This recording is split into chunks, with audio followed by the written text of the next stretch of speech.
12 выпускнікоў не з'явіліся на цэнтралізаванае тэставанне, бо іх забралі ў войска. Хлопцы зарэгістраваліся на экзамен, але трапілі пад вясновы прызыў. Аб'ектыў на Белсаце Віталь Бабін, вітаю. А што яшчэ сёння ў выданні? 15 гадоў намагання ў Лукашэнкі інтэгравацца з шанхайскай арганізацыяй супрацы. Это понятная, взвешенная дипломатия, потому что ты очень боишься остаться наедине со своим большим российским соседом. Саміт міру ў Швейцарыі. Ці дапаможа ён Украіне? Сёння на першым саміце нам удалося зноў данесці да свету ідэю аб тым, што супольнымі намаганнямі можна спыніць вайну і ўсталяваць справядлівы мір. У свеце адзначаюць дзень ветру. Якія перспектывы ветравай энергетыкі ў Беларусі? Для развития ветряной энергетики есть очень серьезный конкурент ВЦ-ПЛАЭС. Она вырабатывает очень много энергии. Лукашенко просіцца ў шанхайскую арганізацыю супрацы. Дагэтуль Беларусь 15 гадоў не наважвалася далучыцца да ШАС. Аднак, калі магчымасцяў для фінансавання рэжыму ўсё менш, ён намагаецца знайсці падтрыманне ў братоў дыктатараў. Падрабязней Александр Дегтяров. Сёння 23 гады з дня заснавання шанхайскай арганізацыі супрацы ШАС. Беларусь інтэгруецца ў гэтую міжнародную структуру амаль 15 гадоў. Убеждены, шанхайский дух и всестороннее сотрудничество способны стать крепким фундаментом для новой архитектуры мира. Заснаваная ў 2001 годзе, ШАС уключае ў сябе буйныя краіны Еўразіі. У арганізацыю ўваходзяць 9 дзяржаваў, сярод якіх Кітай, Індыя, Пакістан і Расія. Агульная колькасць насельніцтва краінаў ШАС прыкладна 3,5 мільярды чалавек. Це майданчик для формування. Гэта пляцоўка для фармавання аўтакратычнай восі. Для КНР гэта галоўная платформа, якая насаджвае кітайскую інстытуцыйную цывілізацыйную мадэль. Галоўны момант у кантэксце Беларусі гэта размяшчэнне стратэгічных аб'ектаў, правядзення рознага кшталту вучэнняў, трэнаванняў, перакіданне войскаў, бо Беларусь мае межы з дзяржавамі сябрамі НАТО. Кордони з державами-учасницями НАТО. У 2010 годзе Беларусь атрымала статус партнёра ШАС, а ў 2015 назіральніка. Пазалетась Менск падаў заяўку на ўступленне ў шанхайскую арганізацыю супрацы. Чакаецца, што Беларусь прымуць у склад ШАС на саміце 3-4 ліпеня ў Астане. Як зазначае кітаіст Артур Харитонов, Лукашенко плануе атрымаць асабістую выгаду ад удзелу арганізацыі. Він розглядає участь. Ён разглядае ўдзел свой у аўтакратычных сістэмах, супольнасцях, як магчымасць больш красці, больш з імі ўзаемадзейнічаць, атрымліваць падарункі. Але тут пытанне ўжо ў тым, што яго не запытваюць, чаго ён хоча, яму даюць загад, ён ужо не ёсць суб'ектам. Це він же не є суб'єкт. Сёння лідару Кітаю Сі Цзіньпіню споўніўся 71 год. У сваім віншаванні з гэтай нагоды Лукашенко выказаў надзею на сустрэчу з Сі Цзіньпінем на саміце шанхайскай арганізацыі супрацы. Это понятная, взвешенная дипломатия, потому что ты очень боишься остаться наедине со своим большим российским соседом. Когда у тебя есть только один торговый партнер, один политический партнер, это очень плохо, и это вынуждает тебя либо продавать что-то по невыгодным для тебя ценам, либо присоединяться к политическим решениям, которые тебе не нужны. Цягам апошніх гадоў Беларусь актыўна супрацоўнічала з Кітаем у межах праекту «Пояс-шлях». Нашая краіна была задзеяная ў 2 з 4 ключавых маршрутах. Прапаганда называла Беларусь звяном паміж усходам і захадам. Але пасля санкцыяў з боку захаду рэжым страціў сваю ролю ў праекце. Удзел Беларусі фактычна замарожаны. Летась на саміт ініцыятывы «Пояс-шлях» Лукашенку нават не запрасілі. Беларусь уже не может так легко пропускать через свою территорию товары в Европу. Давайте просто подумаем, сколько бы денег это принесло Беларуси. Это с каждого вагона по рублю, грубо говоря, и получается очень хорошая сумма, на которую можно жить просто на одной инфраструктуре. Да, действительно, этот проект кажется сейчас малореализуемым. Плануецца, што краіны, якія ўваходзяць у праект «Пояс-шлях», агульна змогуць зарабіць на ім 21 трыльён долараў. Доля ж Беларусі ў гэтым прыбытку пры існым рэжыме блізкая да нуля. Александр Дегтяров, Белсат. Прэзідэнты і прэм'еры з 57 краінаў свету, таксама дыпламаты з яшчэ 35 дзяржаваў. Усе яны сабраліся ў сэрцы Швейцарыі на саміт, прысвечаны дасягненню міру ва ўкраіне. Расія і яго галоўнага партнёра Кітаю сярод удзельнікаў сустрэчы няма, але ёсць прадстаўнікі іншых краінаў, якія Крэмль лічыць сяброўскімі. Ці змогуць удзельнікі саміту пакласці канец расійскай агрэсіі? З месца падзею распавядзе наш калега Александр Папко. Александр, вітаю, калі ласка, табе слова. Вітаю, Віталь, вітаю, шановныя сябры. Мы знаходзімся на вяршыні гары Бюргеншток, якая ўзвышаецца над Люцэрнскім возерам у цэнтральнай Швейцарыі. Гэта ідылічны горны курорт, аднак сёння гэты горны курорт хутчэй нагадвае крэпасць у аблозе. Унізе ў даліне нас вартуюць 4000 жаўнераў, паліцэйскіх і нават мытнікаў. У паветры кружаць 4 баявых верталёты «Пума» і «Еўракоптер». Дабрацца сюды можна толькі на 2 спецыяльных аўтобусах, і тое з перасадкай, а ўсё таму, што тут у Бюргенштоку сабраліся прадстаўнікі 93 краінаў і 8 арганізацыяў. І разам яны павінныя вырашыць, якім чынам прымусіць Расію спыніць ваенную агрэсію супраць Украіны. Вось як раніцай на адкрыцці саміту міру пра гэта казаў прэзідэнт Украіны Владзімір Зеленскі. Сёння на першым саміце нам удалося зноў данесці свету ідэю аб тым, што супольнымі намаганнямі можна спыніць вайну і ўсталяваць справядлівы свет. Меркаванні, ідэі і лідарства кожнай краіны аднолькава важныя для нас, і ўсё, што будзе ўзгоднена на сённяшнім саміце, стане часткай міратворчага працэсу, у якім мы ўсе маем патрэбу. Я веру, што тут, на саміце, мы станем сведкамі таго, як адбываецца гісторыя. Дзякуй вам за падтрымку і няхай справядлівасць запануе як мага хутчэй. Слава Украіне!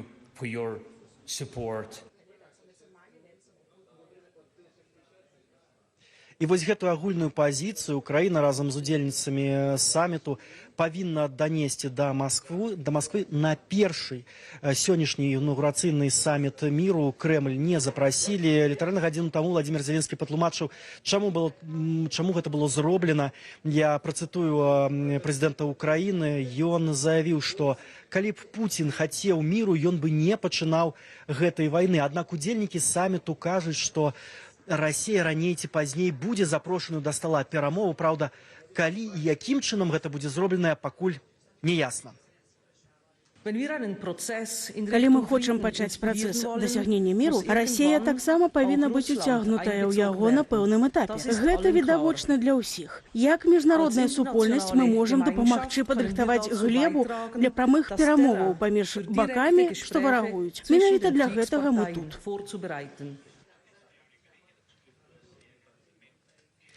Перад пачаткам саміту найбольш інтрыгуючым пытаннем было тое, колькі гасцей, колькі удзельнікаў ён збярэ. Гэта значыць, колькі краінаў разам будуць вырашаць, чаго патрабаваць ад Расіі. У апошні момант удалося угаварыць удзельнічаць міністра замежных справаў Саудаўскай Аравіі. На міністэрскім узроўні будуць прадстаўленыя, напрыклад, і краіна АДКБ Арменія, і партнер Расіі па БРИКС Індыя, таксама саюзная ці сімпатызуючая Расіі Сербія. Сваіх назіральнікаў выслалі і іншыя краіны, якіх лічуць партнерамі Расіі. Гэта Бразілія і Паўднёвая Афрыка. Аднак тут у Бюргенштоку бракуе бадай што ключавога міжнароднага гульца, то бок Китаю. З Кітаем мы адкрытыя да дыялогу. На ўзроўні дарадцаў Кітай быў прадстаўлены на сустрэчы ў Джидзе у Саудаўскай Аравіі. Тут прадстаўнікоў Кітаю няма, але мы бачым, што ён уважліва сочыць. Як сказаў прэзідэнт Украіны 2 дні таму ў Італіі, калі пытанні ядравай бяспекі, харчовай бяспекі і гуманітарныя пытанні супадаюць з інтарэсамі Кітаю, то ён будзе. Мы хочам, каб такія магутныя краіны, як Кітай, далучаліся да нашай ініцыятывы.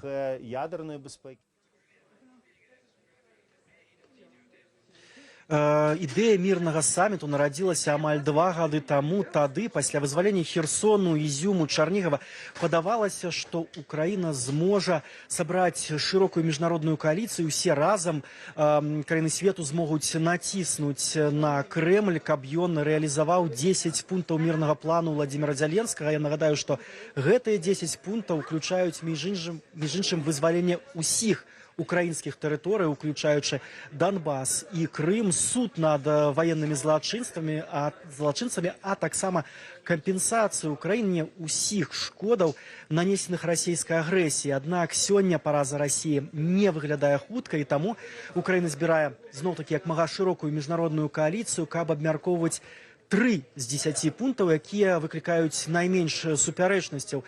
Гэтыя 3 пункты менавіта вяртанне дадому усіх выкрадзеных украінскіх дзяцей і украінскіх ваеннапалонных. Таксама другі пункт – гэта бесперабойная дастаўка на міжнародныя рынкі украінскага харчавання. Ну і трэцяе – гэта гарантаванне ядравай бяспекі. Дарэчы, гэты пункт датычыць і нашай краіны. І вось як нам яго шырэй растлумачыў намеснік кіраўніка офіса прэзідэнта Ігор Жоўква.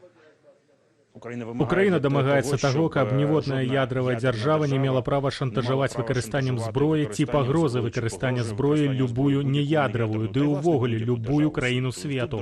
Тут, дарэчы, Украіна не адна. Нагадаю вам, што Кітай выразна агучвае гэтую пазіцыю, што ніводная ядравая дзяржава, а Кітай таксама мае адпаведны статус, не мае права шантажаваць рэшту свету. Таму ў кантэксце гэтай пазіцыі будзем сёння размаўляць. Ну і вось якім чынам 93 краіны свету будуць дамагацца рэалізацыі, прынамсі, 3 мэтаў з 10, мы даведаемся ўжо заўтра. Студыя.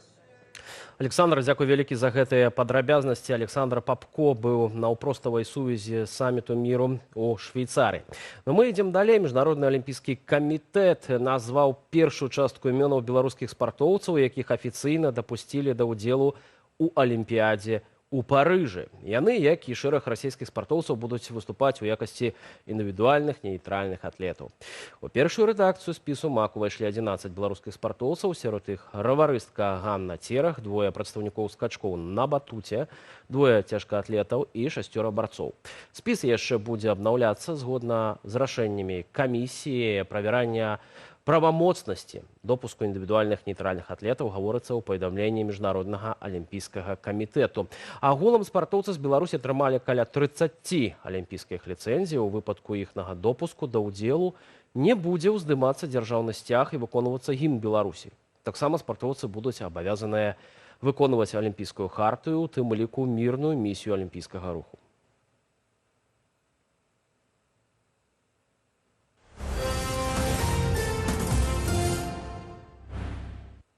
На Гомельшчыне чарговы патоп. У вёсцы Роза-Люксембург Ельскага раёну разлілася вада з меліярацыйных каналаў, затапіла гароды, прысядзібныя ўчасткі, дамы і гаспадарчыя пабудовы. Паводле мясцовай жыхаркі, відэа, з якой распаўсюдзілася ў тык-току, на патоп выклікалі працаўнікоў Міністэрства надзвычайных сітуацый. Яны растлумачылі, што шлюзы на каналах забітыя тванню, таму вада і выйшла з берагоў. Давайте разам зірнем, што адбываецца ў вёсцы. Затоп, затопило дом. Везде по миру идет затопление, дошло и до Беларуси. Вот так вот входим во двор. Ну, почти Венеция. Выходим с крыльца и куда? Вот бассейн. Шлюзы закрытые, забило тиной, и все. Кошмар. Ой-ой-ой, туда все. Там все плавает. Весь огород, все затоплено. Все. Сёння ў свеце адзначаюць дзень ветру. Яго задача прыцягнуць увагу да аднаўляльнай энергетыкі, а менавіта вырабу электраэнергіі з дапамогаю ветравых установак. Плануецца, што да 2050 года пры іх дапамозе будзе здабывацца як мінімум 30% энергіі ў свеце. Наколькі верагодна гэта зрабіць, які стан ветраэнергетыкі ў Беларусі, Андрэй Сульжыц. Энергію ветру людзі выкарыстоўваюць спрадвеку, але адмысловае свята, прысвечанае гэтай стыхіі, у Еўропе ўпершыню адзначылі ў 2009 годзе з ініцыятывы Еўрапейскай арганізацыі ветраэнергетыкі і Сусветнай рады энергіі ветру.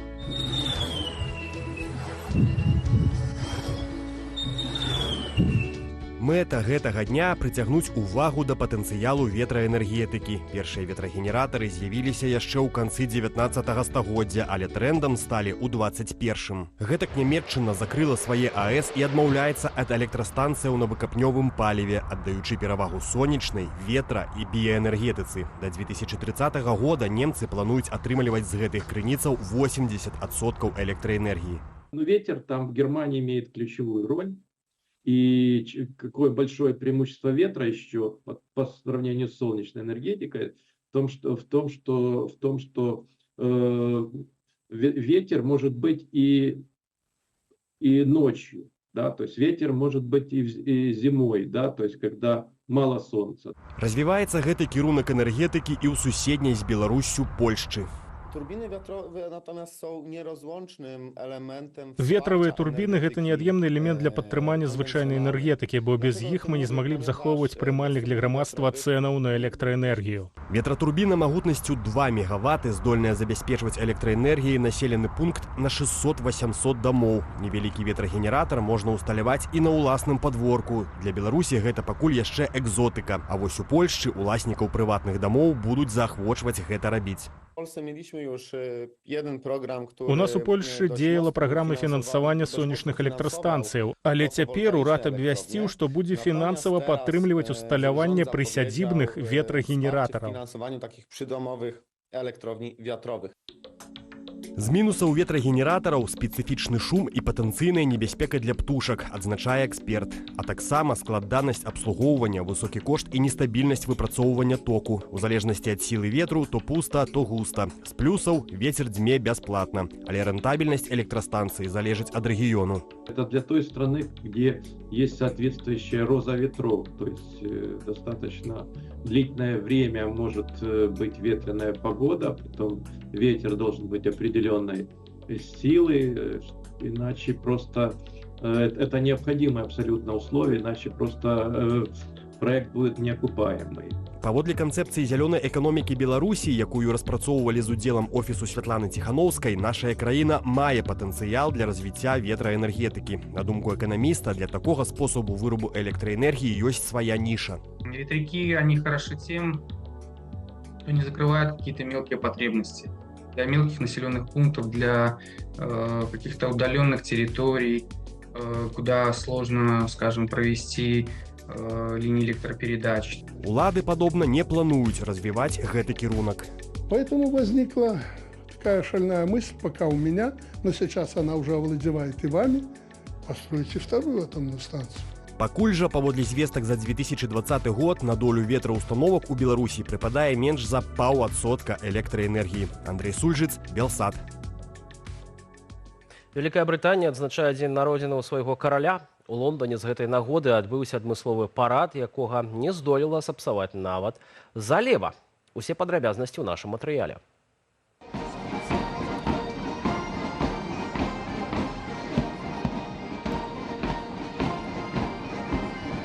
Вялікая Брытанія адмысловым парадам адзначыла дзень нараджэння караля Чарльза. На самай справе той нарадзіўся ў лістападзе, але згодна з брытанскай традыцыяй манарх мае 2 святочныя дні. Асабісты, які ён адзначае з сям'ёй, і афіцыйны, больш пампезны, з парадам і урачыстасцямі. Звычайна для яго правядзення абіраюць травень або чэрвень, каб мінімізаваць верагоднасць кепскага надвор'я. Гэтым разам Чарльзу і ўдзельнікам параду не пашанцавала, на Лондан абрынулася залева. Зрэшты, станоўчыя эмоцыі ў гледачоў усё роўна пераважалі, бо на публіцы ўпершыню за паўгода з'явілася прынцэса Уэльская Кейт.